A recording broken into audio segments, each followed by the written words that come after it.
On to the main story of the day, and this isn't one that lots of other people are concentrating on, but I think this is quite a big thing, especially for our viewers.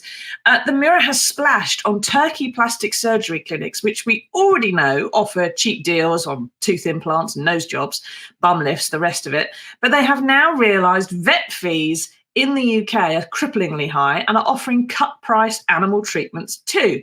Now, Jason, can you take us through this? Surely the animals, just like the humans, would be being treated by someone who doesn't know their medical history. It's cheaper, Susie.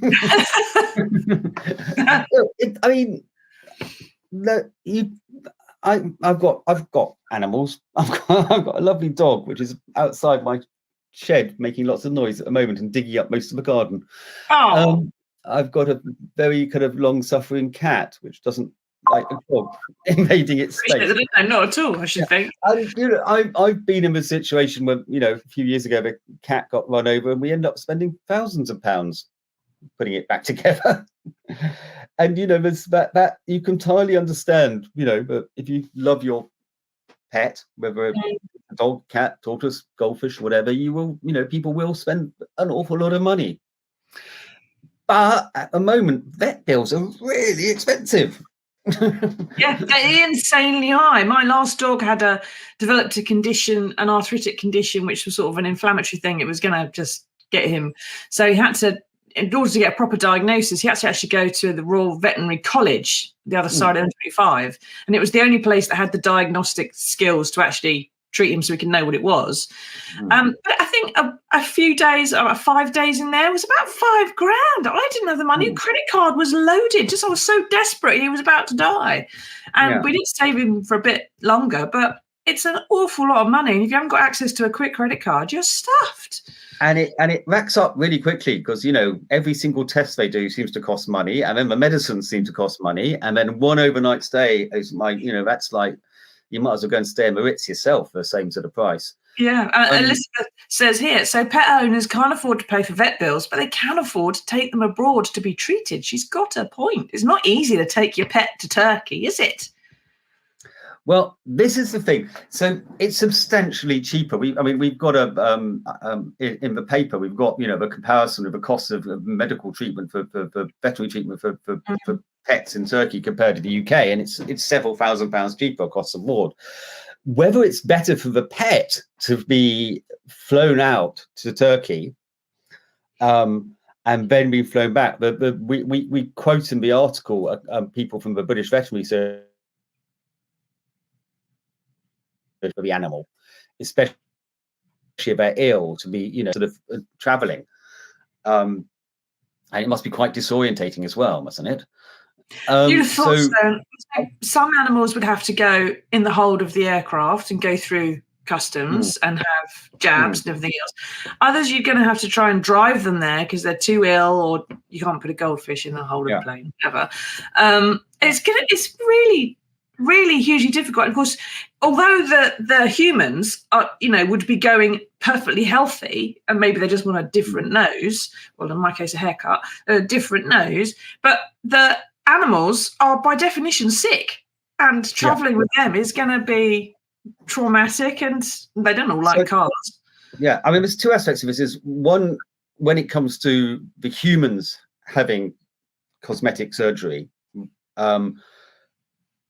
there's real problems with how the efficacy of some of the places offering it, and we point out in the article, I think since 2019 about 26 people have actually died from overseas plastic cosmetic surgery, which has gone wrong.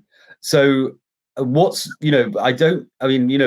clinics we quote for the animals may be perfectly respectable. I'm not doubting that at all, but I'm just saying that there is, if it isn't a decent clinic, what sort of address you have.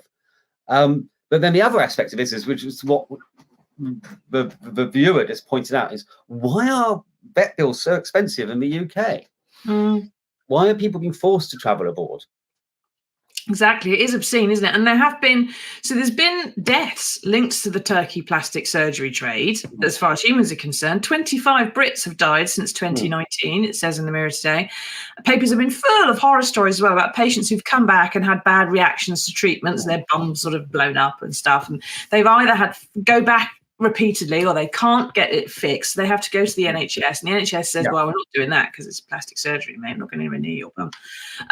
Would you do this for your pet, dear viewer? Is money tight? Perhaps you have older animals. Is this tempting in some way? Or is it something you would just find horrific and you would never even try to do? It doesn't make any sense because of traveling with them. There are some cheap prices here. So a diagnostic x-ray for a broken cat's paw, surgery and aftercare, physio, medicine, a hotel for 10 days, airport transfers, and a city tour thrown in. Why would you want that?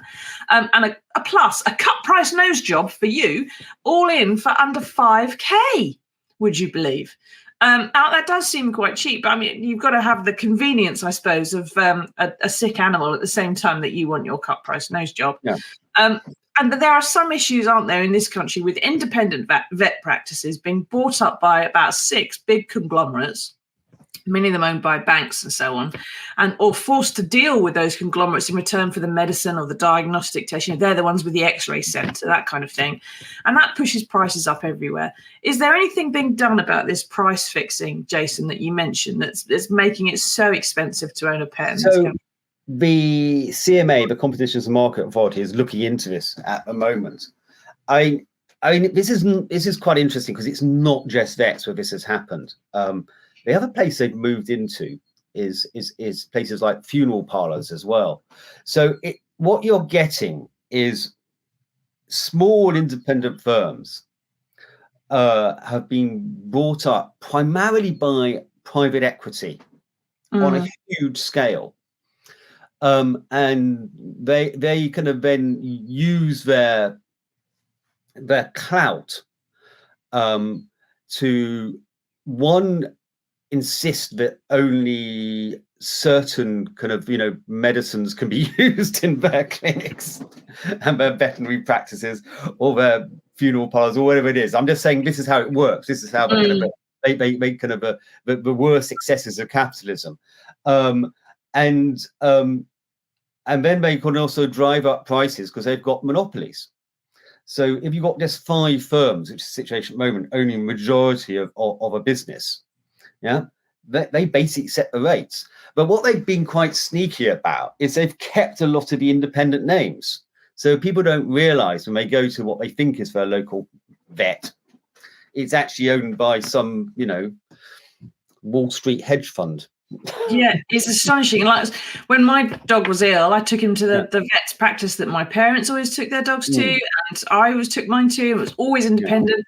And then I was quite surprised when I dug into how much these prices were starting to be. And also the firm that had been bought out by one of these big firms, and they also owned, get this, the crematoria.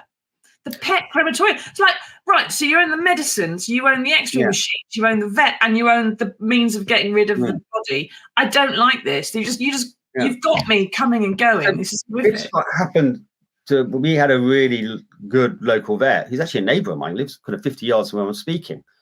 And he was kind of like, a small independent practice. And a great thing about this vet was that, he would kind of like use his discretion to treat people who didn't have much money for either a reduced rate or for free. But that vet's now been taken over. He's sold up, and all of that's gone. So that local community bit, that kind of the kind of a vet seeing their job not just as kind of treating animals, but being kind of part of a kind of a bit of society and helping those who actually need a bit of help is gone, which I think is rather sad. But there's also the fact now that there are far more treatments available for pets, far more things that are needed perhaps to sort of at a practice. So now I've found an independent practice, but they still have to, for example, if you were going to have a certain kind of surgery, there's like a traveling surgeon that does the vet practices who will come in and do that.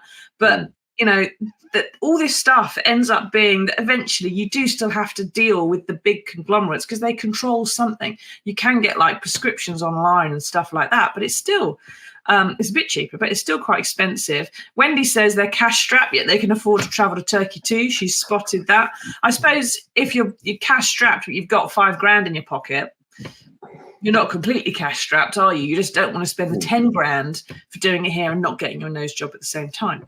And if you want to take your animal to Turkey, you take your dog to Turkey or something. It's not like Katie Price hasn't been there before. But what do you think, everybody? If you had a really sick animal, is this something that you do? Have you had a really sick animal and found the expense was just really crippling?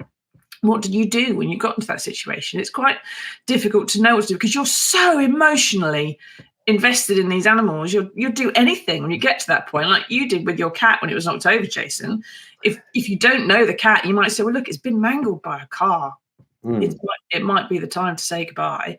But other times, a vet will say now in ways perhaps they wouldn't have done a few years ago. They would say, look, we can fix this. We can patch this up. We can do that. We can do the other. It's going to cost you X.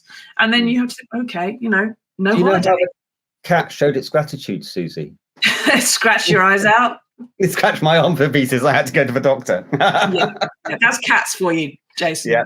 Sorry, I don't want to be mean. I know you love your pet, but if you're going to save a pet, save the dog, mate. Yeah. If there's a choice, that's all. The dog is always going to be far more grateful. So we've got, there's pup care chips, crematory, all this kind of stuff. There's this review being undertaken. But, the only way to fix this would be to either order those conglomerates to be broken up or perhaps set price caps. And that's just never going to happen in a 21st century capitalist society. So what might they suggest, do you think, with this review when it comes back? Oh, I've read some of these reviews in my life, and I want those years back. So it'll be a long, very detailed report, which will be impenetrable to read, and then at the end it would go, we actually think the system's working quite well, and we don't need to intervene. Yeah. That's exactly what happened, probably. Or they're kind of like they suggest the most kind of limp kind of suggestion to try and kind of introduce a little bit of kind of equity into equality into the market, and it won't have any effect whatsoever. They very rarely intervene with CMA. Yeah, no. People often suggest an NHS for pets, which I just think a lot of people are just not going to have anything to do with. But if there was perhaps a nationwide government-backed chain, and you could pay for membership of it, and therefore it did the occasional bit of free emergency care, I can see that animal owners weren't quite like me. But probably the world is divided into those who like pets and those who don't, and you can just see the resentment it's going to cause. Yeah. Exactly. We have heard from somebody now who has actually taken their pet to Turkey for some work. This is a picture of the animal. There we go. If you get the banner, you can see the joke. Rescue cat from Turkey. Look at those. For the benefit of those on the podcast, lovely white set of teeth. Looks like Rylan in a cat's face. Marvelous. Thank you very much for that person.